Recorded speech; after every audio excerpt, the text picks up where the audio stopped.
All right, so we're here with Adam Cole, and the other day when we did the a tribute to Jay in Fresno, you kind of kicked it off or ended it or whatever it was by doing a fairly emotional promo. It was really, really great. Yeah. About Jay. Thank you. Yes, again, going out there and talking about somebody like Jay Briscoe was both easy and incredibly difficult to do considering the circumstance of everything. But I meant every single word that I said. I definitely would not be where I am in my career without Jay, and I can't reiterate enough the type of guy that he was. Mm-hmm. Like, Jay was one of those guys where if you met him one time, Yeah. the best. If you've known him for 10 years, he was the best. So I do. I love him to death, and I miss him dearly. So what else did you kind of say in that promo? Yeah, just talking again about when it comes to pro wrestling, again, I think Jay just had this incredible aura and this toughness about him. Like, I remember being really young in my wrestling career and seriously being terrified to wrestle Jay Briscoe. I'm like, oh my God, this guy is going to destroy me. He's going to eat my lunch. But again, he's such a professional and so convincing in so many different ways.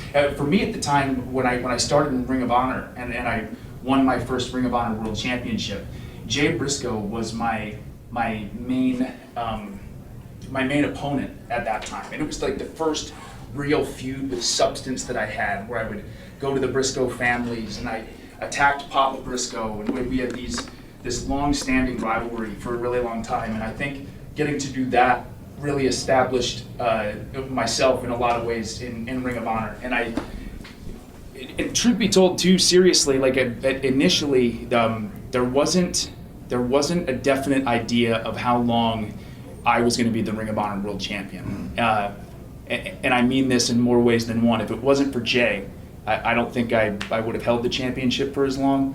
I don't think I would have been a 3-time world champion there. He was instrumental in making me the Adam Cole that I am today. In what way?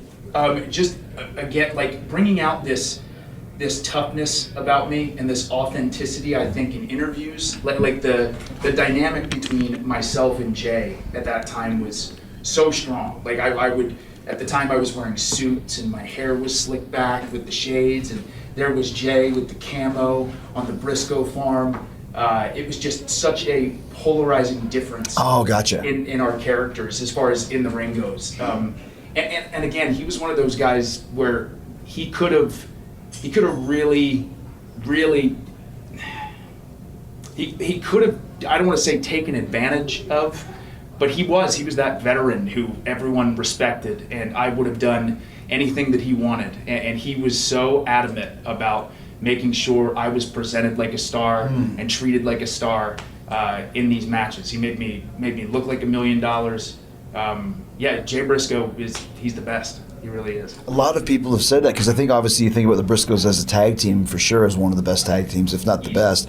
But Jay Briscoe as a single wrestler as well, very, very well regarded and excellent. Oh my God, yeah. Like, I'll never forget the night that he won the Ring of Honor World Championship for the first time against Kevin Steen in the Hammerstein Ballroom. And that crowd reaction was this like guttural, organic, oh my God, Jay did it. It was such a cool moment. And you're right, whether it was a tag team matchup or a singles match, Jay just had that presence about him, and he delivered bell to bell, obviously, all the time. How about behind the scenes in the dressing room, on the road? Was he like? Yeah, that's seriously the part that makes it the most difficult. Is he's one of those guys where if he's in the locker room, if he's around the boys, the locker room is automatically better. He always had a smile on his face. I talked about this too, but he seriously, in all the crazy road situations we've been in, or rooms not being ready, or having to drive 16 hours to a town, he never complained. He was just always so pumped to be there and talk to everybody, and had just such a good, optimistic view on life, and it was contagious. He was one of those guys where you couldn't help but be in a good mood around him. It just an amazing friend. I've been to the Briscoes farm quite a few times, and the entire family is just like that. Tell us about the farm, because we've talked about with some of the other guys, the chicken farm in Delaware. Yeah, it's huge. It's absolutely unreal, all the land that's there. Wow. Yeah. And God, like the first few times that I went there, I would always go to watch. It'd be like opening day for the NFL. So we'd all go there and watch some football. And God, just the entire family being there, out there barbecuing, and everyone's laughing and having a good time. So it's unlike any family I've seen before in the best possible way. It's awesome. You mentioned some crazy road situations. Did any of them stand out for you? Oh, I have. The cool thing about Jay Briscoe is I feel like everyone has 10 Jay stories that no one's ever heard before. Right. But one of my favorites, I have a couple if we have time. Sure, absolutely, please. One of my favorites was me and Jay were getting ready to have this ladder match in Ring of Honor, where it was one of those things where I had the ROH title and then he created his own belt. So we had the unification match. And Jay was so excited for this match. And he shows me and he goes, look, this is what I'm going to wear around my neck to the ring. And it was a hollowed out grenade. As we're standing there in the airport getting ready to go through security. Oh my gosh. Like, oh, are you sure? He's like, I'm going to ask, I'm going to see. So he went, and the first guy, I guess, barely paid attention and said, oh yeah, go ahead. And I will never forget this. It's going through security, and the TSA agent is scanning it through the x-ray, and she stops and she looks, and her eyes get huge. She goes, oh, that's real, and sprints away. Wow. The entire area. Within 30 seconds, there are 10 cops. Oh my gosh. Jay. And Jay's like, oh my God, I swear I asked. And my favorite line of the whole thing was Jay goes, listen, man, you guys can have it. I don't need it. And the one cop goes, oh, buddy, we're way past that.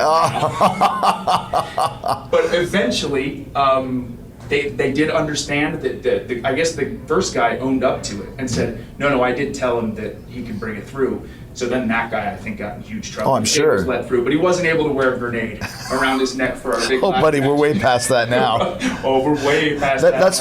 That's worse than saying, oh, I'm joking at the security guard. I got a bomb in my bag. Exactly. No, I actually do have a fucking bomb in my bag. It's just hollowed out. Right. That's okay, right? It's not real. It's not real. He did, like, even to this day, me and some buddies of mine always say, oh, we're way past that now, just from that story.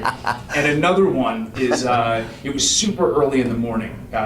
Me and Jay were two of the people on this shuttle. It was a shuttle that seated maybe 20 people, 35 of us were packed on. It's 4:30 a.m., no one's saying a word. And Jay would always crack me up. And if he did crack me up, he would repeat that same joke over and over and over again. So it's about a 15-minute ride. And he's sitting there, it's all quiet, he's looking around. And he sees me and he goes, a lot of sophisticated people on this bus, and I'm one of them. And then he heard me laugh. So for 10 minutes, every 10 seconds he's saying this line, and everyone, Jay's an intimidating guy. Of course, no one's saying anything. They're right. like, oh my God. So again, that's one of those things, every time I'm on a shuttle, I just think about yelling, a lot of sophisticated people on this bus. And I'm one of them. Well, like you said, he looked insane. Like both of them looked like complete creatures out of the jungle. Oh my God! Which is the exact opposite of the real person behind them. Absolutely. Again, like in addition to Jay, Mark, I mean, they're two of the most kind and heartwarming and just unbelievable human beings that you could ever meet. Seriously, like, and there's this genuineness about Jay and about Mark that is. Again, it's unbelievable. They're one of those guys where you want to be friends with them for the rest of your life, for sure, even with or without wrestling. Do you have a favorite match with Jay that stands out of all the ones that you had? Yeah, I think I really enjoyed working with him in general, but we had our final matchup was at Final Battle 2014, and it was just the build-up to it felt really exciting. Like I had kicked Papa Briscoe in the back of the head with a super kick, and he chased me out of there, and then so his family would always be there, and to make it different, there were 2 front row tickets that I reserved for Mr. and Mrs. Briscoe, and they weren't there, which was a big deal because they were always there every single time. Okay. So to make it seem like from the attack, his parents weren't able to make the show, and it was like a no disqualification match where I finally ended up losing the title once again to Jay, but that one felt really, really special to me in a lot of ways. I mean, we did some crazy stuff too. It was the first time I ever fell in thumbtacks. Oh, wow. Which was pretty wild. But if anyone I trusted in the ring, Jay Briscoe is absolutely one of the top. Any final thoughts about Jay? I hope that people always remember not just how excellent a pro wrestler that he was, but again, any fan, any wrestler who got the chance to meet him, he was so incredibly special. And I think people should aspire to be the type of husband that he was, the type of father that he was, and certainly the type of friend that he was. And I love him to death. I really do.